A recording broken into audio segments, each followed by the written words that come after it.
name is Moshe, M-O-S-H-E, Fiszman, F-I-S-Z-M-A-N. I was born in the city of Radom, which is R-A-D-O-M. It's 100 kilometers south of Warsaw, our capital city in Poland. And we had a family of 5 people. I had 3 sisters. The elder sister, Helen, was 21 at the time. Miriam was 14. Yocheved was 12. I was 18, turned 19. And my late brother was 25, just finishing uni. My dad was 54. My mom passed away before the war. I grew up going through a Jewish school, and from there I tried to get into high school. My brother finished that at the time. Unfortunately, the situation in Poland turned from bad to worse. A right-wing government took over, and we were declared a minority. And as a minority, we were not given the same rights as the Polish people. By 1933, the situation of the Jewish people in Germany itself turned to tragic. People were looking for a place just to save their life. I found myself in Warsaw in 1939, when suddenly German planes appeared and began strafing and bombing the civilian population. Poland refused to surrender, the same as the Austrian or the Czechs or the Alsace-Lothringen people did. And they declared war. The Second World War began. Not being of military age, I joined up as an auxiliary, and we defended our capital Warsaw for 5 weeks.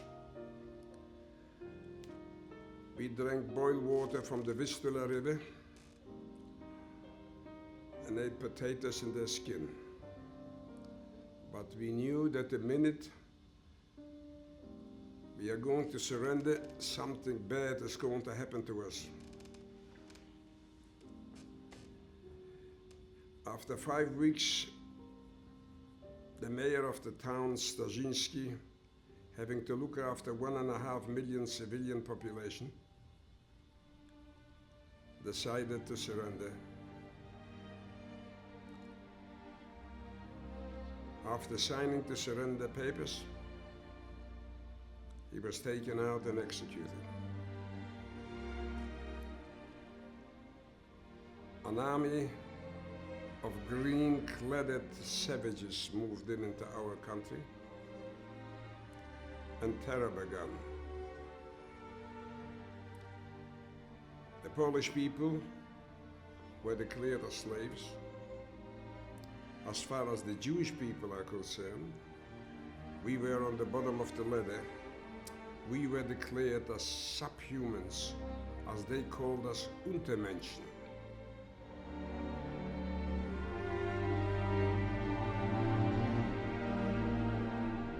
Poland had 1.5 million ethnic Germans. And the ethnic Germans in Poland, which were the same people as anyone else, we lived together. They were our neighbors. Our neighbor in that case was Gustav Berler, I remember still his name. And we lived in the same place for about 20 odd years. Suddenly he showed up with a couple of stormtroopers, and we were given 2 hours to leave our place. Everything belonging to us in the business and at the home was confiscated. And my poor dad was left with a family of 5 people. Nowhere to go, and nothing to live on either. But these were the good times. I still had a family. Next, an identity card. Everyone had to be registered and carry with them an identity card. As far as the Jewish people were concerned, every Jewish boy or girl, year 10, had to wear this 24 hours a day. By the way, the Star of David is now the flag of Israel. Found without it, you were executed. We were branded slaves. Next was forced labor. Every boy and girl, year 12, had to report to the city square, 5 o'clock in the morning, and he was taken somewhere. The worst, the hardest work you can find was given to boys and to girls, which used to carry a few books, and now had to do road work, carry the heaviest weights you can imagine. I myself was picked out to work in some stores for the security people. The insults, the beatings had no end. We had to carry 100 kilograms of weight and flour or rice to the second floor and having goons with whips behind us.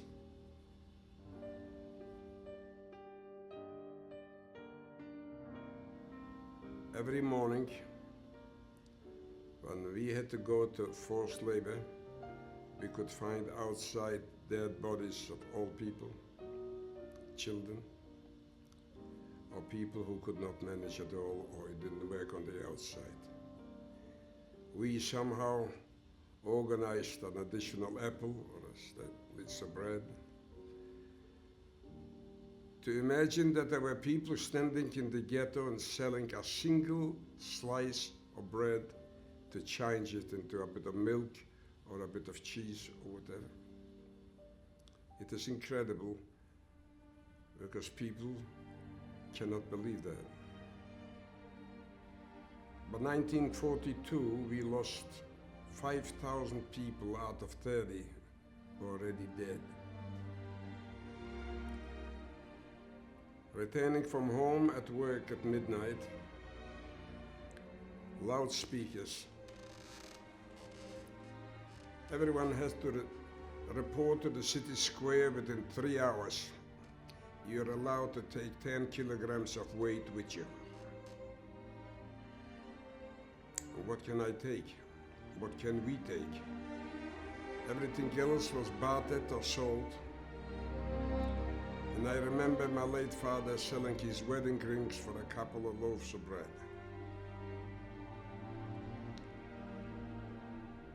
But this was the order. We left our single room. Outside there were 2 columns. On one side were the German SS, the killers. On the right side were the auxiliaries, the Ukrainians, Latvians, Estonians, Lithuanians. The killing went on all night. I remember finding our maths teacher. He couldn't run, he was a polio victim. He was shot. We finally reached the city square. We had to line up in queues. I was pushed to one side. And my sisters stayed staying with me, stayed with Dad. They were marched off to our railway sidings. There were cattle trucks waiting for them. They forced them in 100 people into one cattle truck. They had to leave all their parcels behind. No food, no water, no toilet. And they were taken somewhere. Where, we didn't know. 3 days later, one of the Polish workers on the railway told me that the trains were being driven into a place called Treblinka with people, and they are coming out empty. And there's a smell of burnt flesh, he doesn't know why. Next day, we had to clean up the ghetto. We had to bury the dead. There were 1,600 dead people. And the ones who were not dead were brought up to the mass grave and shot on the spot, like the old people or the young kids from the orphanage. We were given a striped uniform. 25627 was my prisoner number. A pair of clogs, my hair were cut off. My name was taken. I wasn't anymore Moshe Fiszman. I was prisoner number 25627 of the concentration camp of Majdanek. I suffered through like this till 1944. In 1944, the Russian army moved into Lublin. In our concentration camp, the central Majdanek was freed by the Russian army, and they were showing the world what actually happened behind the iron gates. The gas chamber, the crematoriums, but the world didn't want to believe it.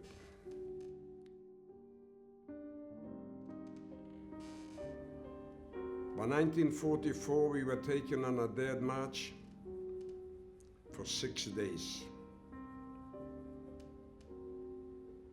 In the height of summer, and very little water either. Hundreds died or were murdered because they couldn't keep up with the guards. After 6 days, we found ourselves in Auschwitz-Birkenau, camp number 2. As this was the only camp, especially for Jewish prisoners. If I ever had a hope that anyone of my family was still alive, seeing the trains with 5,000 people coming in direct to the gas chambers, all my hope was gone.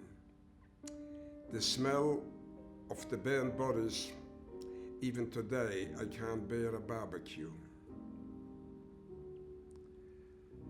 No one can describe Auschwitz, no human being, unless he was there.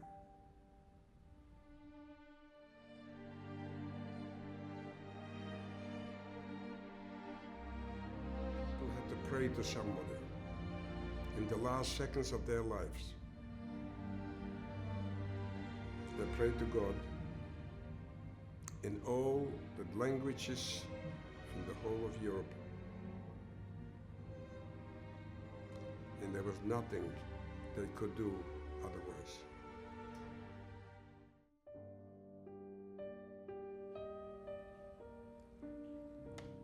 I was chosen to live a while longer. You see, they had a new policy. Annihilation by work. They needed workers in Germany. 2,300 of us were taken to a small place called Weihenaments, near Stuttgart or Williamsburg. Our work was to carry 50 kilograms of cement down on hanging ladders,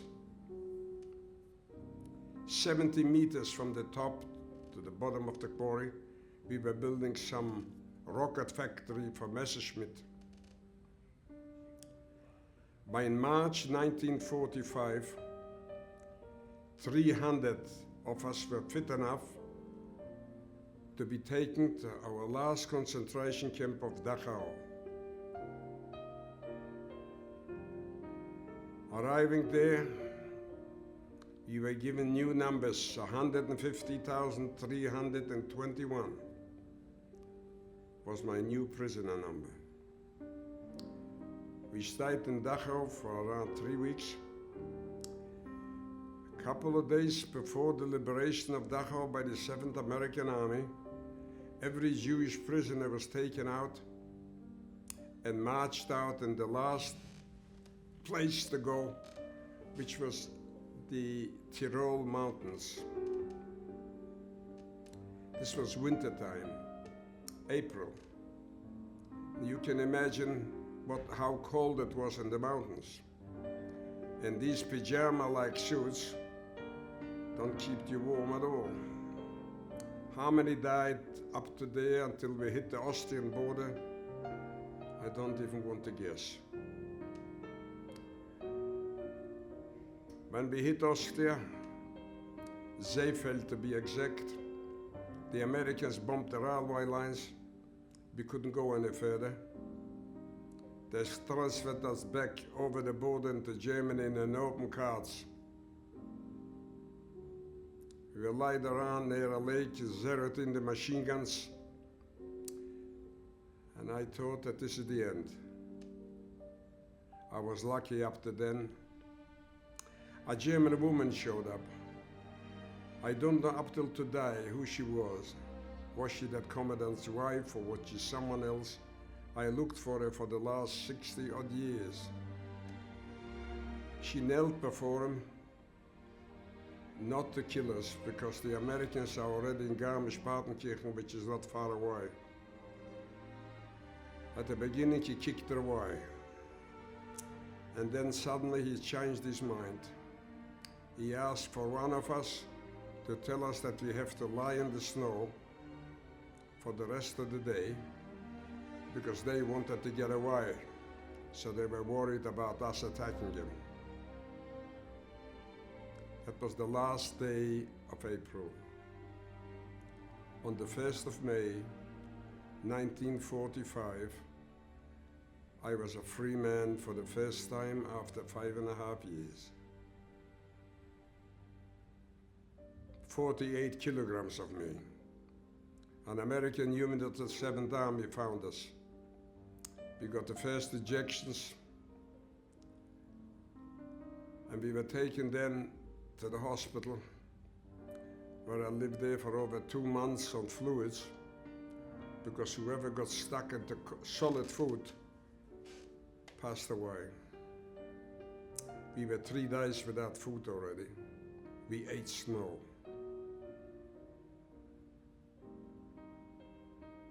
But standing there in the snow, I vowed that never again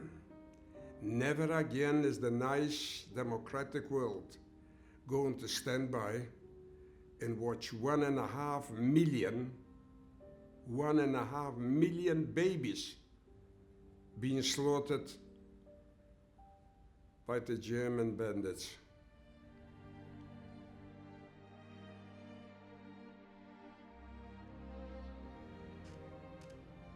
Why did I deserve to be treated like this? Why did I deserve to be incarcerated for 5.5 years and being here as a miracle boy? Because if it wouldn't be for a miracle, I wouldn't be here. But just a miracle. How many of us made it? Just a few. Just a few. My whole family, when the war was over, there were 2 girls and me. Out of the whole family of over 200 people. The rest were dead. And for this, I think that the young people of today should remember. You take this country, they should cherish this country, cherish democracy.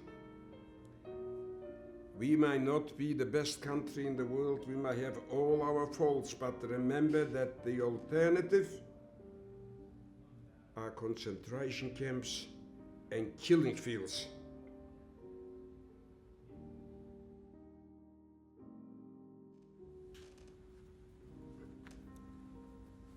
This is the prayer that my family uttered in the last seconds of their lives when they were pushed into the gas chambers. Hear, O Israel, the Lord is our God.